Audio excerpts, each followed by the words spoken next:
LEINGAK Pistok CHATHANARIBA PAMBEI LUCHINGBA UNLF ke Meeoi ahum NIA na Phajinkhiba Asi Achouba Namthak Amani makoi ahuma condition amata yaudana THADORAKADABANI HAINA SENA Manipuri President TOMBI na PHONGDORAKLI Babu parada laiba SENA Manipuri office ta ngasi pangthokpa paugi mefam amada wafum ase phongdokladuna TOMBI na hai hauzik lamdam asida thokliba irang asida miyamgi punsi amadi lantum kaya Kandanaba Thawai Khubakta Haptuna Miyamgidamak Hotnariba Party Amagi Meeoi ahum ngarang Kwa Kaital Ningtem Koldagi NIA na Phajinkhiba Asi Laibakthibani Thawong Asi SENA na akanba mongda condemn tawi NIA na Phajinkhiba Meeoi ahum asi condition amata yaudana athuba matamda THADORAKADABANI Haukiba November 18 Government of India ga khudyak pinaduna ceasefire CHATHANARIBA PAMBEI LUCHINGBA UNLF ke Meeoi sing Phajinkhiba haibasi ceasefire gi kanglon sing thugaibani NIA gi thawong asina maram oiraga lamdam asida leiriba lalholup singna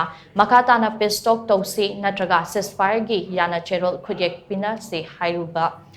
yarakhigadra haibase achouba wahang ama oire karigumba NIA na pau faunaba wathobadagi Phajinkhiba oirabasu athuba matamda thadokpirau mikhalgi yenglaga center amasung state lengakna marai ani longbagi thawong ase makatana chathabiganu hainasu mahakna makataki Aikoi ishagi yum leitaba ishagi yum thiba khangdraba karaida lerminoba khangdraba saba tangkhai setpa tangkhai lairik tamdaba tangkhai awabana pikthalaba kansida kari wahi hairaga karamba